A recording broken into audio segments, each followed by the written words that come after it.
First of all, thank you so much for coming out today. Unfortunately, there weren't any programs printed off, but that's okay because, like we usually do, I changed most of it the day of, so that's all right.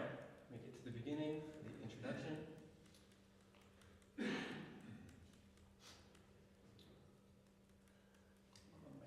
All right, so originally, my thesis paper was on congas and timbales from the 1800s to the 1940s. A little bit about their origin, transition from Africa to Cuba and the Americas. When I started doing the practice runs for that, it was not within an hour, so I had to drastically, take away the information that I could cover.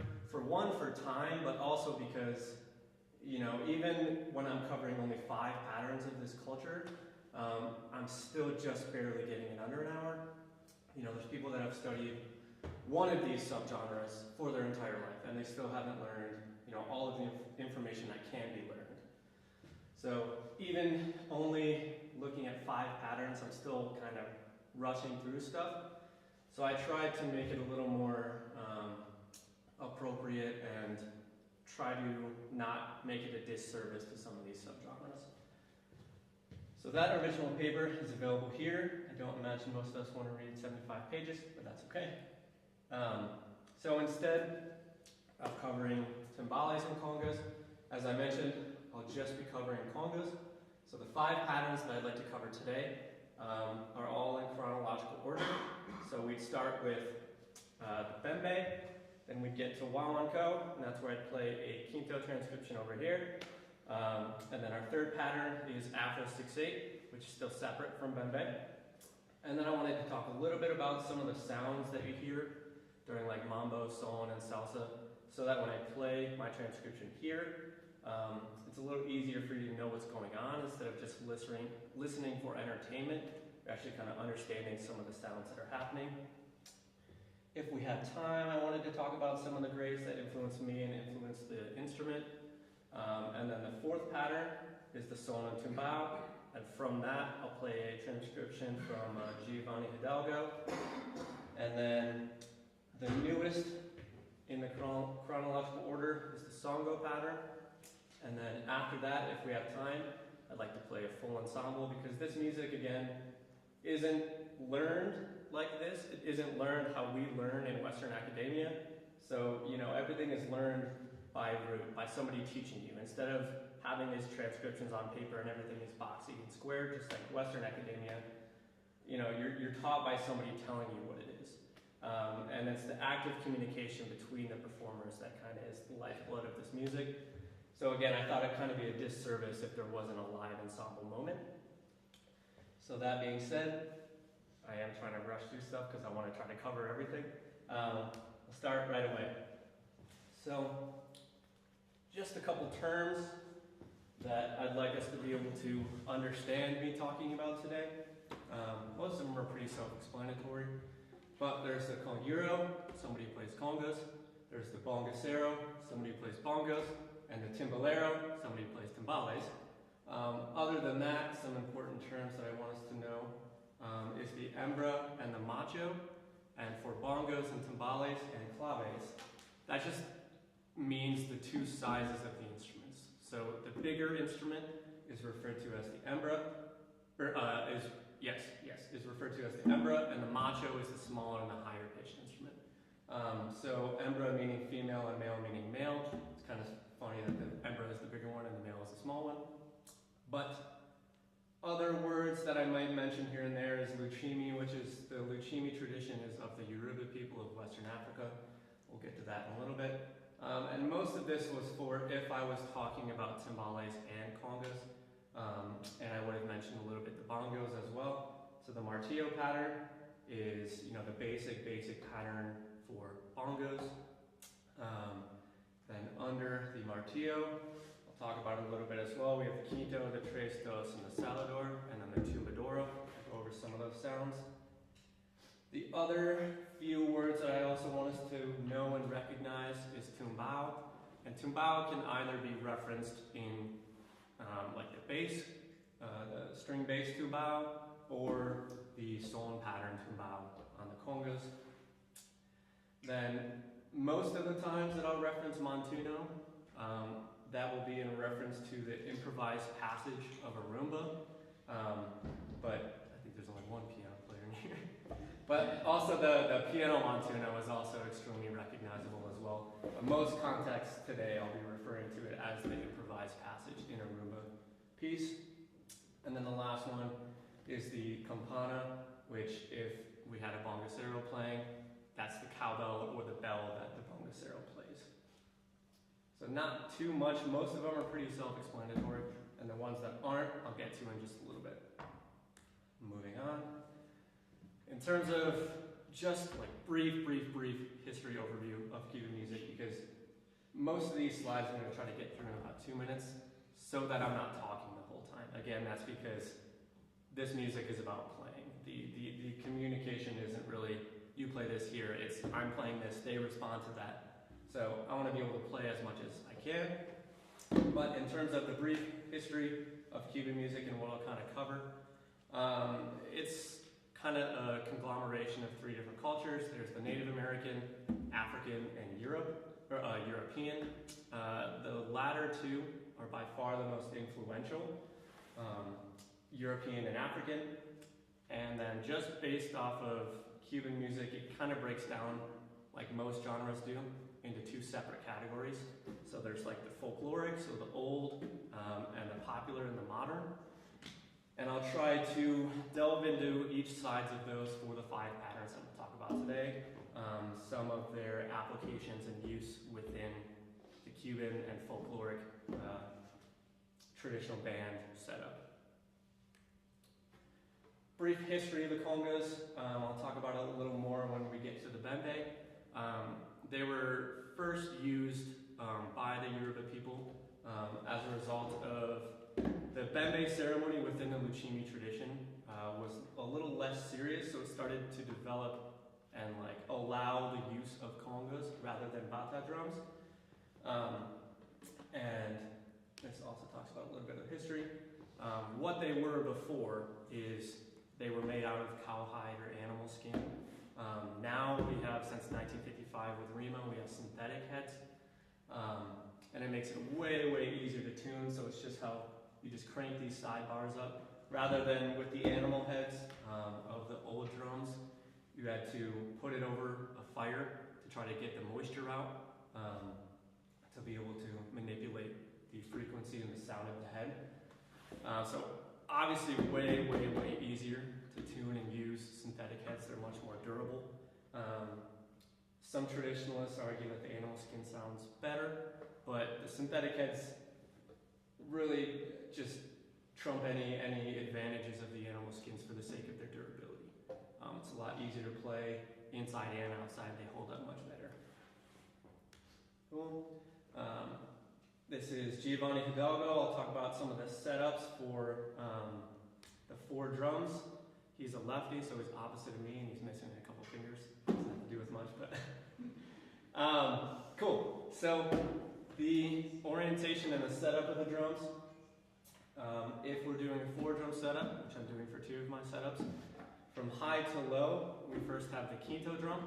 So the quinto drum, so starting at the bottom, the quinto drum is the highest tuned. It's 11 inches. The quinto that I'm playing with right now is the Red Oak Redwood LP Performance Series.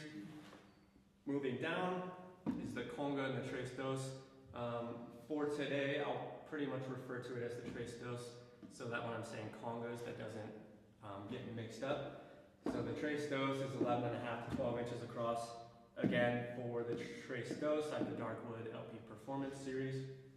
Then moving to the 3rd largest is the tumba or the salador. I'll probably refer to it as the salador again, so it doesn't get mixed up with tumbao or something like that. It's usually 12 to 12.5 inches. The tuba that I'm playing with today is the Richie Gajete Garcia series. And then the last one, the super tuba, is typically 14 inches across, and then this is the last set of the LP Performance Series dark wood that I'm using. So that's the common setup, is 1, 2, 3, 4 for right-handed people. Giovanni has it so his super tumba is on his right, and then his tres dos is on his left, so that he can play some of these song patterns. He can kind of do whatever he wants though. He's kind of developed the entirety of conga culture. Cool, so now that we know the sound and the orientation of the drums, or the size of the drums I mean, get into some of the main sounds and stroke types of congas. I'm trying to zoom through this so we can start playing. The first one, most of these again are pretty self-explanatory. The first one is an open tone. So as described, use 4 fingers, a little bit near the rim of the head, but you're still wanting to really hit with the meat of your hand to kind of activate this resonant tone and hear some of the depth of the drum. So getting that full warm sound of the drum. Conversely, we have the muffled or the muted tone. So playing with, I've seen it either way. You can either open up your fingers or just play the same stroke as the open type. But rather than getting that warm open tone, you're just muting the sound, you're muffling the sound. So it's the complete opposite, and it's also not a full stroke. You're keeping it down, right? So you're muting it there. So again, pretty self-explanatory. The next one is the bass tone with the same hand type. Just move to the center of the drum. And that's where instead of this warm, resonant tone, you're kind of just getting a lower bass tone. Really get that low end without any real, identifiable tone present. The next one is the slap. This is by far the hardest tone to master and create for congueros. Instead of having your fingers together, open up your hands and you cup your hands. And what you want behind this, instead of a warm open tone, is kind of like a harsh slap. So instead of our opens, we have, so it's much more aggressive, much louder.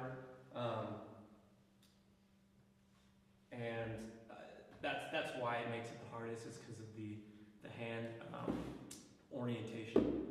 So that's by far the hardest to master. The last one is kind of a conglomeration of several tones. We have the heel, toe, and the touch. So the heel toe isn't by itself necessarily a tone that you want to create, it's more so filler for patterns. So when we get to the sone, the orientation of it is like bass tone, toe, heel, slap. So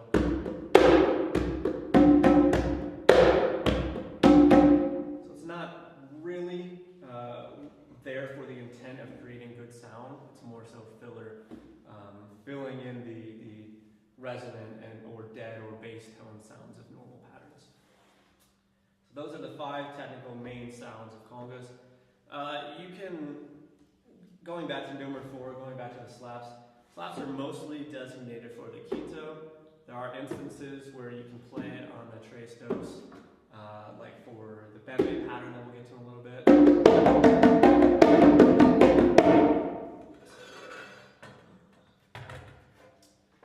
So when you start moving down the drum, it might be not as recognizable that it's attempting to be a slap. Cool. Good on time. So we'll start into our first pattern. So our first pattern today is bembe. Bembe I consider to be separate from the modern use of bembe, is kind of a conglomeration of bembe and Afro 6/8. Today I'm going to be splitting them up as if bembe was or is the folkloric use and Afro 6/8 is the modern use. So the bembe pattern comes from, again, I mentioned it a little bit before, the ceremony from the Yoruba people of West Africa, used within the Lucchini tradition. It came after the use of bata drums for that, since bata drums were a little more serious for these ceremonies. Bembe is innately orchestrated for several congueros or several bata drum players.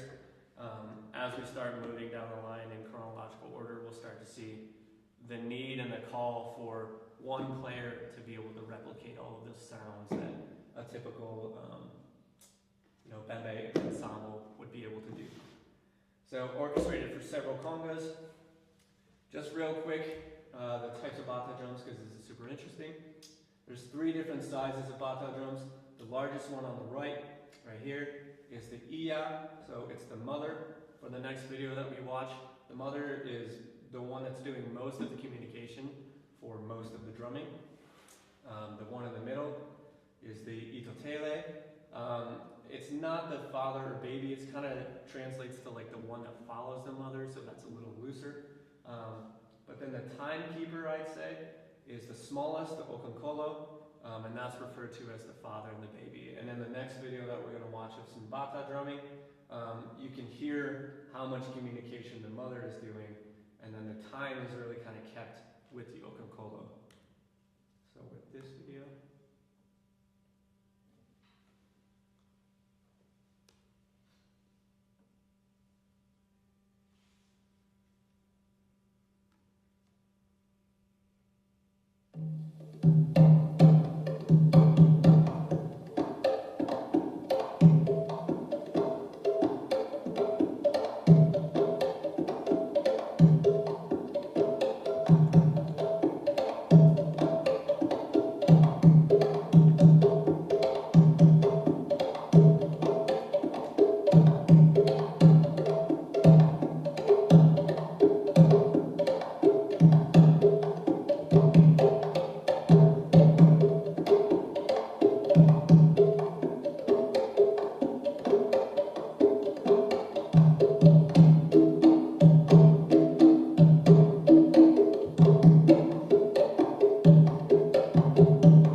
the inclusion of this video and bata drumming in general, because this is kind of how it ended up.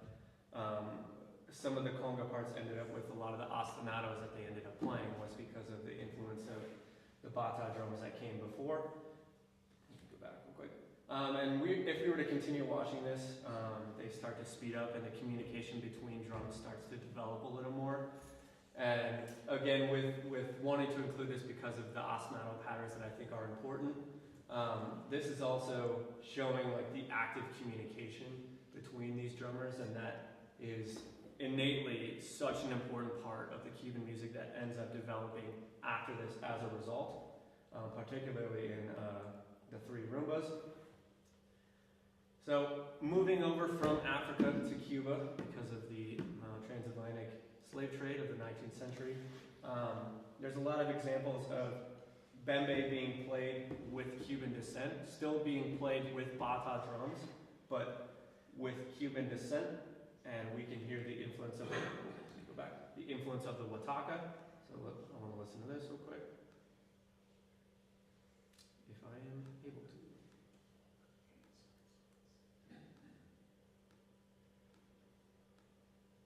That's okay.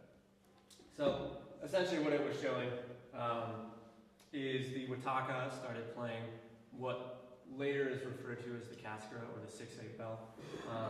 And it's still very, very Cuban, but it's Cuban bembe rather than African bembe. And it's still being played on bata drums. But as I mentioned a little bit before, as the African bembe ceremonies for bembe started becoming a little less serious, they started being able to play on conga drums. So that brings us to Cuban music with the inclusion of conga drums for bembe.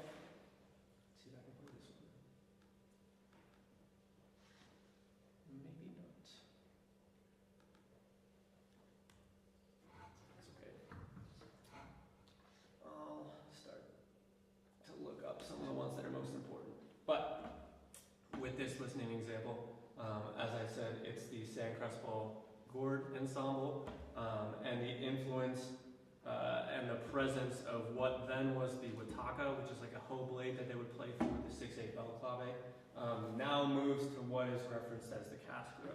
So instead of this high-pitched, like hoe blade kind of striking like a big slab of metal, it has much more of a shell sound. So it could be played on the shell of a conga, the rim of a conga, or more typically the shell of the timbale. But the caskura pattern that's being played before is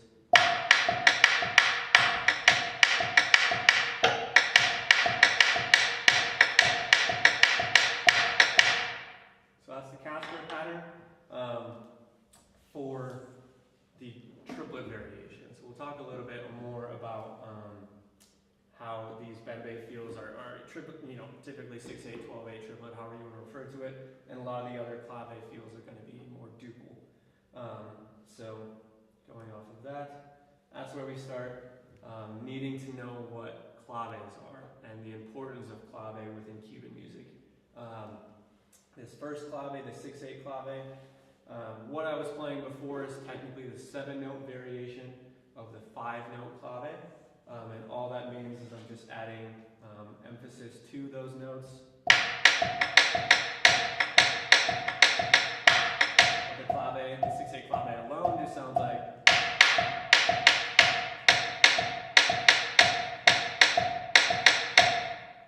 And even though it's still innately of African influence at this point, the clave is very, very Cuban.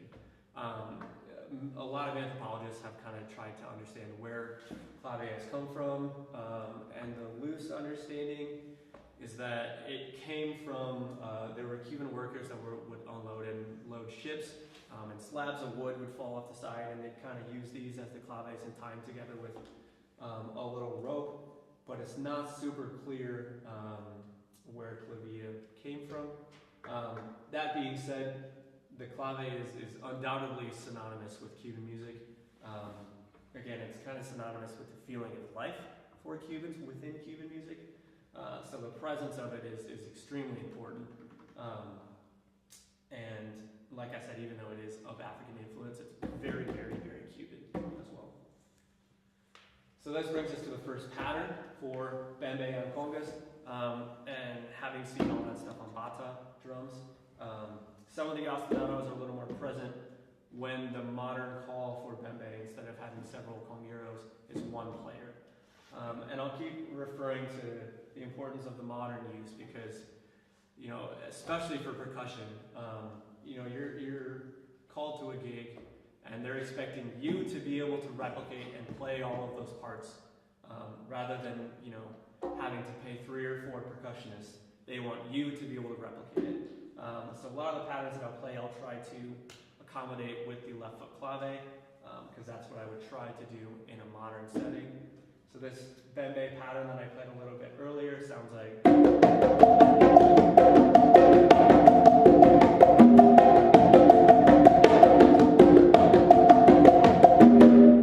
So again, the modern use is one player instead of what would be split up in an entire ensemble for that. This particular example is out of Rick Dior's book. I'll probably mention that a lot today because I've learned a lot out of that. Let's see if I'm able to. Yes. Great. Sorry. So there's still new bembe, which I still consider different than modern Afro 6/8 music. But let's just listen to it and I'll explain it after.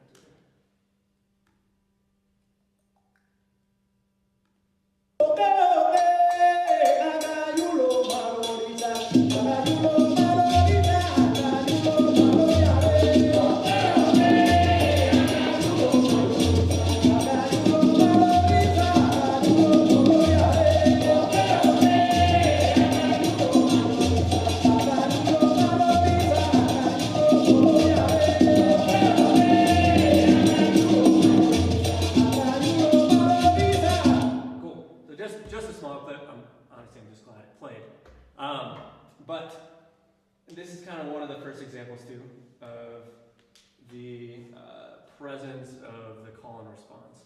And I'd be hard struck to find really any Latin music that doesn't have the presence of the call and response. Because that starts being extremely important when we start getting into our first rumba pattern, which is wawanko. This will probably take the longest amount of time, 126, doing good. So, the wawanko is one of the 3 early styles of rumba, along with the yambo and the Colombia. Similar to the bembe, it's originally intended for several congueros instead of one player, and they all have specific roles, so the Salvador and the Tres Dos Quinto.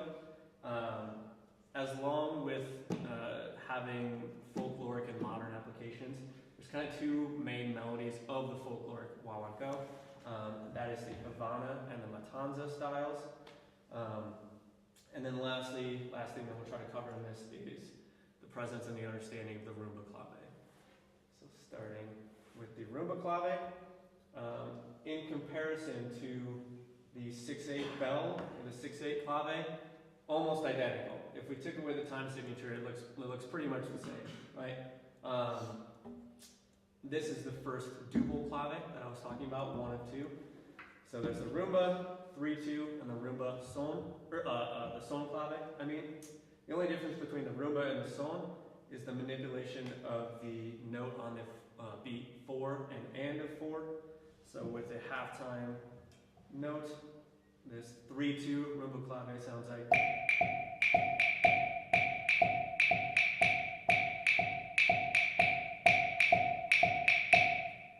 So starting to recognize the duple forms of clave, this is pretty self-explanatory again, the 3/2 rumba, right? So 3 on the left, 2 on the right.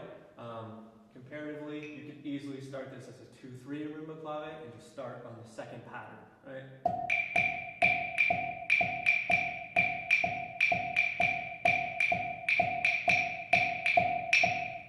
Cool. So also with being referenced as the 3 and the 2 side of the clave, the 3 side's often called the strong side and the 2 side's called the weak side. And it's kind of that like push and pull and relationship between those 2 sides that creates this like imbalances but contagious like push and pull of Cuban and Afro-Cuban and Latin music. Cool.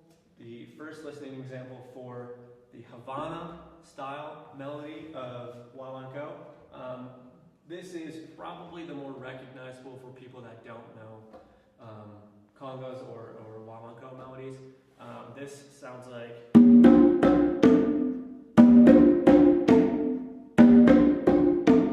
So low, high, high, low, and you'll be able to hear that right away in this example. Buenos noches, che, che.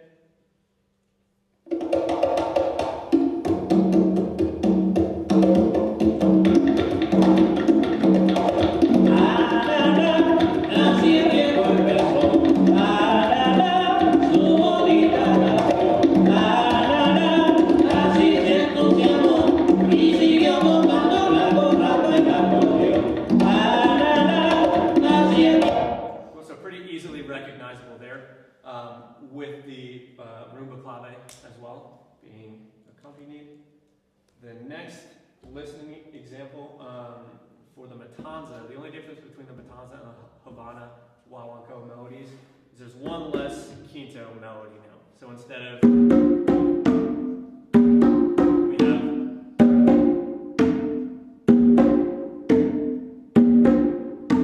so while it is different, that's the classification of those 2 melodies. And that sounds like.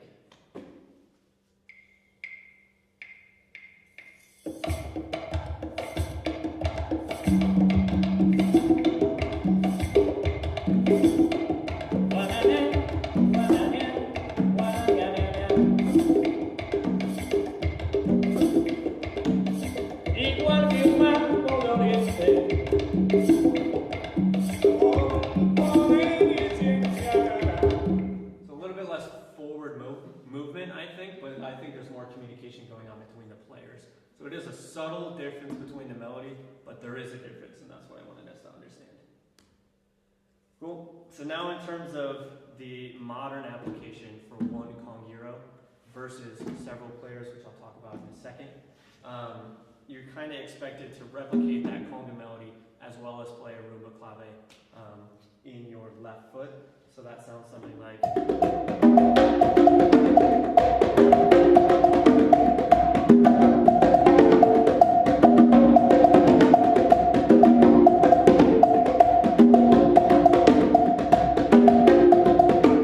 Being able to kind of replicate those separate parts to create that Havana melody.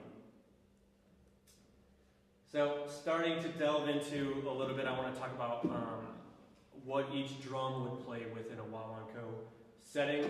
The first thing that we need to recognize is instead of the wataka, like Castro pattern that we played before in the 6/8 bell variation, we're getting into the duple version of the wah-wah, which most of us today know as the Castro. They both reference the same thing. I'd say wah-wah more refers to when it's played on a specific instrument, an individual instrument, rather than, you know, by the timbalero. So the wah-wah pattern written here is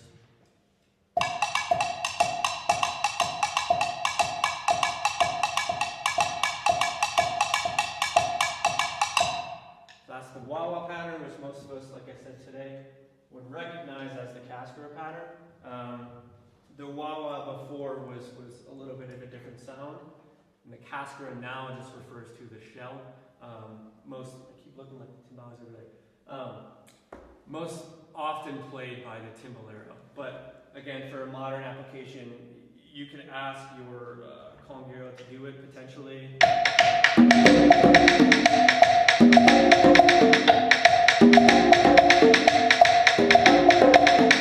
All those parts together. But it's much more effective, obviously, when those are 3 or 4 different players playing these parts.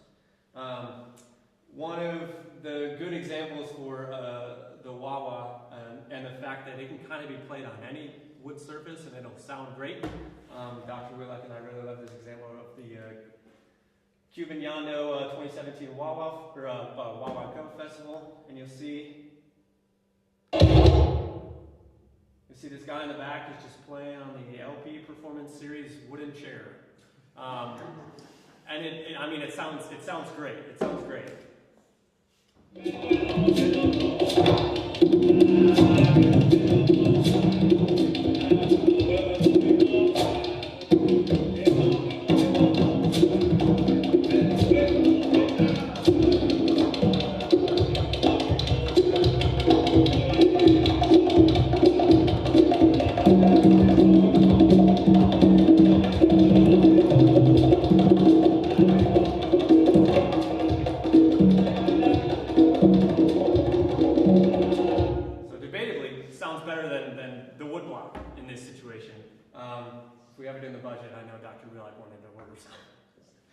Cool. So that's the wah-wah. Then looking at the full ensemble parts of a wah-wah-co with the Havana style, instead of one conguero playing all the parts together, because there's a part that's not listed here that's very, very important for wah-wah-co music.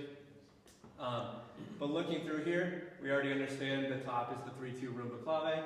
Then looking at option 1 of the wah-wah, which is the Castro. Then we start to get into the tres dos and the salador parts.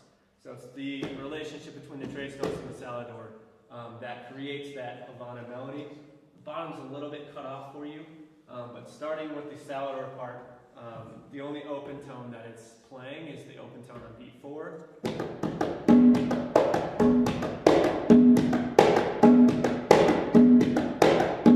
And then with the tres dos, any sort of variation like that. So it's creating that. So now that wah-wah-co melody is set up between these two drummers instead of one person having to do it. That's where we start getting into the presence of the quinto drummer. So we have the salador, the tres dos, and the quinto drummer here. Show this example.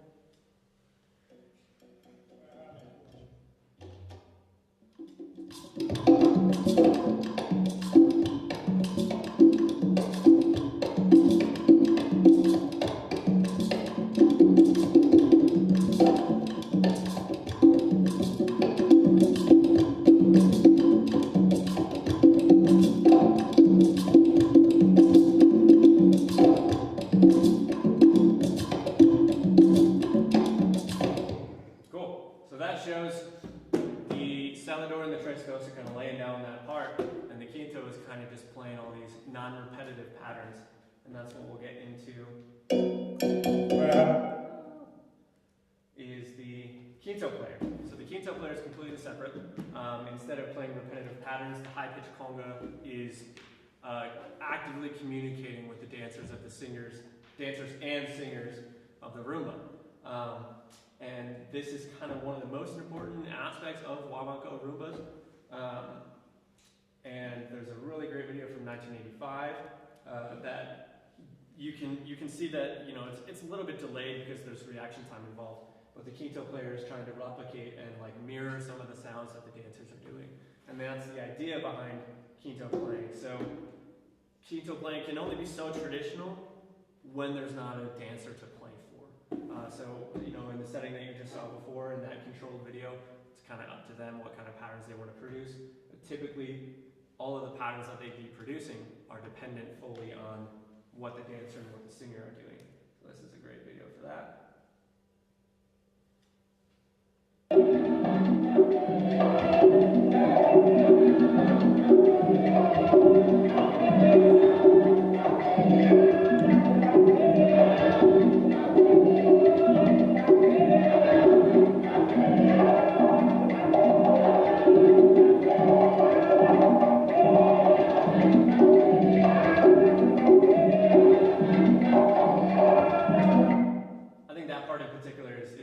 Makes it extremely clear to see the attempt behind trying to mirror some of those motions. I'll pull that up just one more time. Somewhere over here.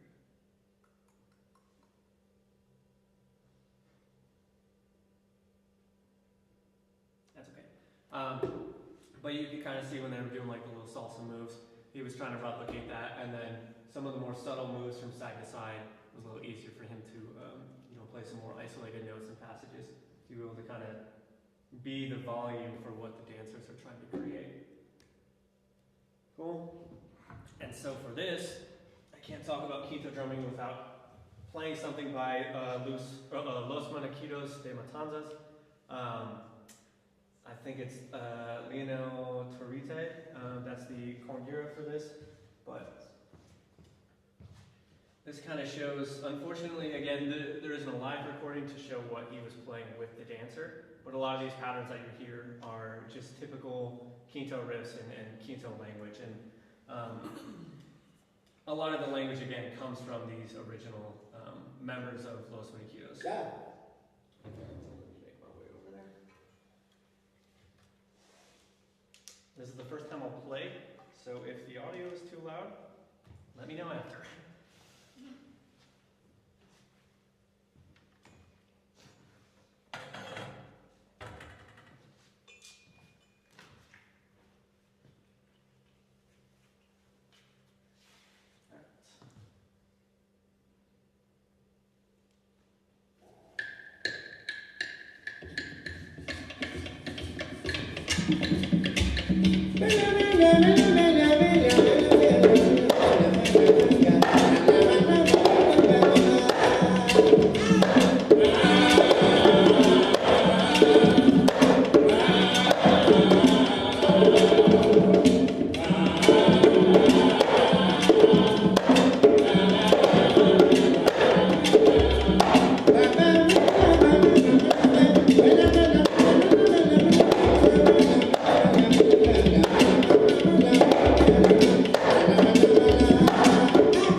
the idea behind it is that it's actively communicating with whoever the dancer or leader of the ensemble is, but just innately groovy, super fun to play, so I had to leave time for it. Not again. Cool. Next pattern we get into is Afro 6/8. We'll have to start moving through stuff pretty quick now. Afro 6/8, different than bembe. I'm going to skip some of these listening examples. Rather than the bembe where we had ostinato patterns and it traditionally has that more traditional feel, we start getting a little more of the modern use of triplet feels.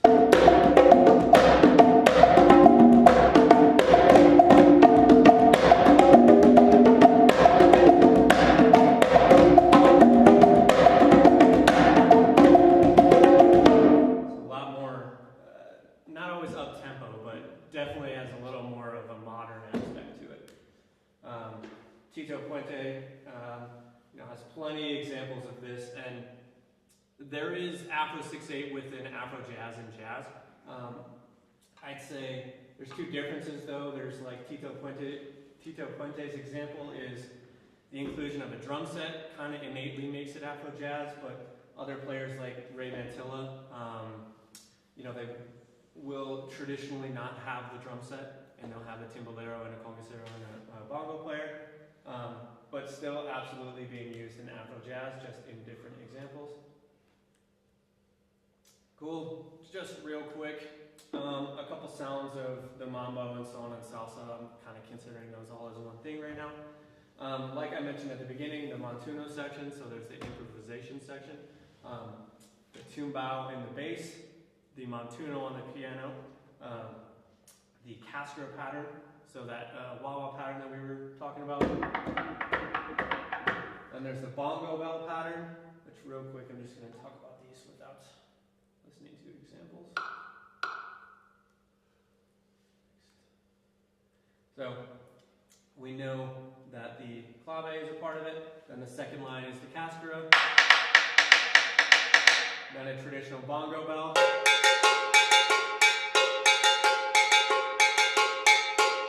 Bongo bell pattern. The top line is the tumbao, so the tumbao of montuno section. Boom, boom, boom, boom, boom, boom, boom. And then the piano montuno, I think most of us should be able to recognize. So when I play Mulata Rivero by Pepe Espinosa and Johnny Dandy, we can kind of start to listen and hear some of the roles of some of those players within song music. Let's keep that for now and play.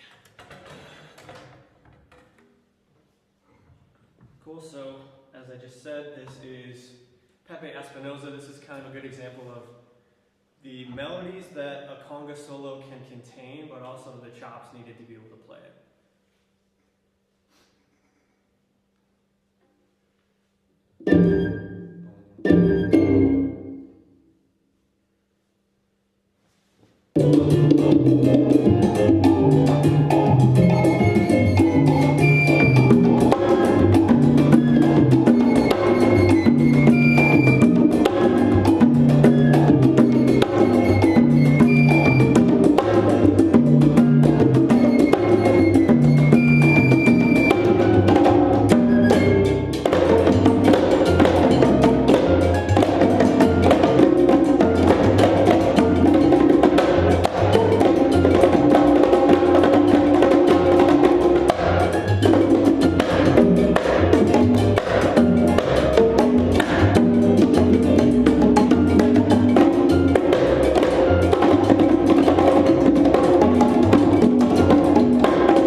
So, just the presence of how all those kind of work together, the tumbao, the montuno, the castro with the timbalero, and then the bongocero playing the bongo bell. This is kind of like, the quintessential parts and relationship of a typical montuno section. I'd like to talk, I'm going to have to skip the greats. Sorry, Pancho. Mongo, Rigoletto, Giovanni, Pedrito. If you want to know about them, we can talk about them later. Next pattern, the son and the tumbao. This is again Giovanni Hidalgo. With a half and a pinky. The son and tumbao. The son is like what the tumbao is to the bass, or the martillo is to the bongos for congas. So, son and tumbao, I'd say that's probably 80% of what congueros play for just like typical groove sections. Any sort of that pattern is super recognizable.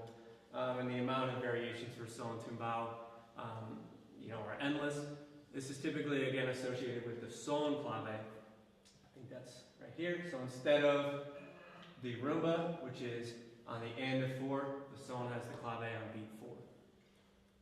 Well, skip this. Just an example of a clear tumbao melody.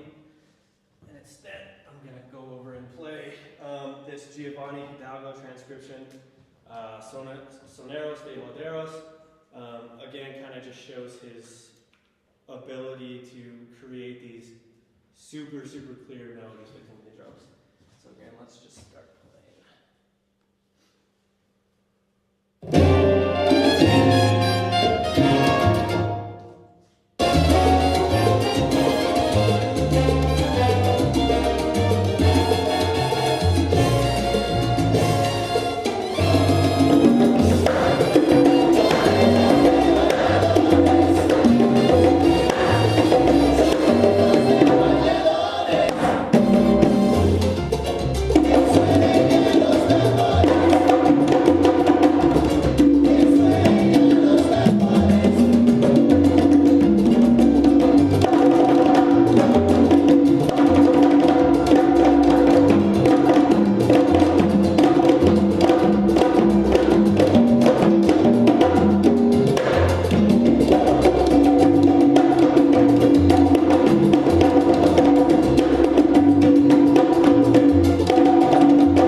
Something that, I'm absolutely just paraphrasing, but with the transcriptions that you'll see,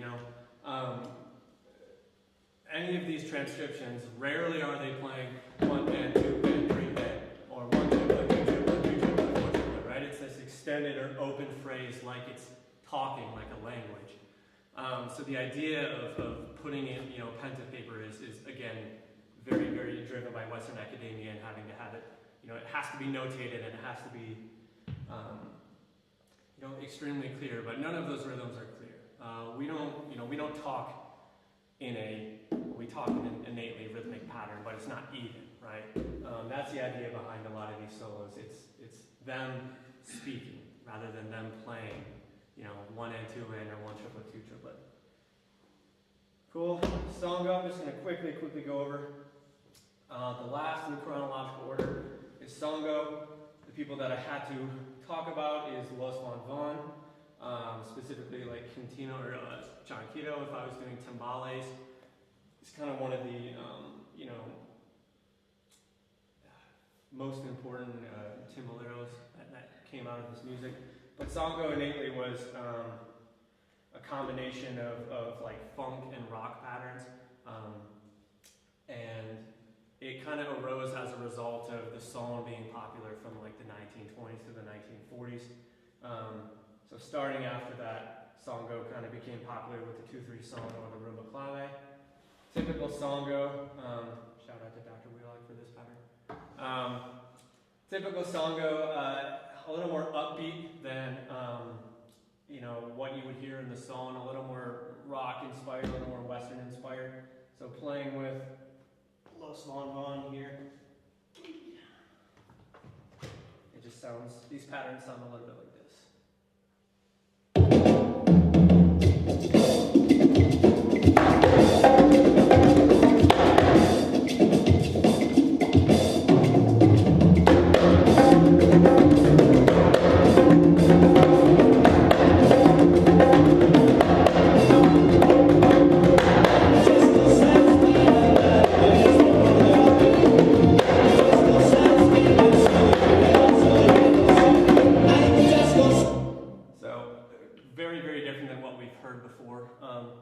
The influence and the presence of the drum set, kind of makes up this groove. And in a setting where I had longer than, 5 to 10 minutes to describe each sub pattern, I would have played this on the drum set as well. But moving on, because I want to play, I thought it would be a disservice again to this music to not play in a live ensemble with active communication between performers. So that's why I wanted to take out some stuff and add the presence of music. But before we get to our last performance, just in conclusion, the reason why we study this music as percussionists in Western academia is this is kind of where it ends up. What we can study here in America, even jazz is only as old as 100 to 150 years or whatever it may be. This is hundreds of years old, and we will never have enough time in the day or our lives to learn all of this music. So without spending time studying this, we simply just don't know all of the influences to percussion, right? Because a lot of these instruments, even the timbales, they're to thank for, timpani. So this is kind of just where I think musicians should end up studying is Afro-Cuban, Brazilian, African grooves, everything like that. So definitely worth anybody's time, any musician's time. We know how much wind players struggle with rhythms. So studying stuff like this, would only help their sense of rhythm and understanding of roles within ensembles. So that being said, the last thing I wanted to do is bring up some of my friends, and we'll play my Afro-Cuban arrangement that I made for the Afro-Cuban ensemble that we did during the semester. I think it's a better representation of what I've done there during the semester rather than play a solo.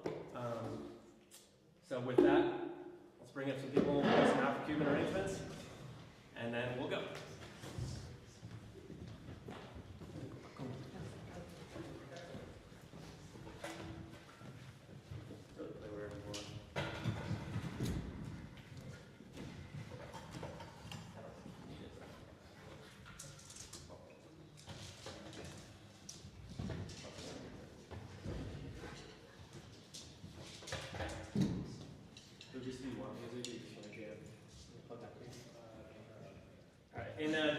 In traditional Afro-Cuban fashion, I let them know yesterday that we were doing this.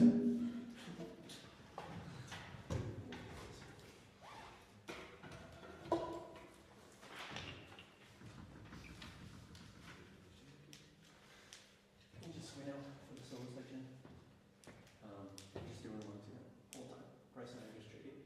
We'll make it, but we'll move on to the drum bridge. Cool? Nice.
Again, super important. If you're interested in any of this stuff, I'm not the place to start. Online is the place to start. There's hundreds of years of research available, YouTube, anything else. Thank you so much. Thank you.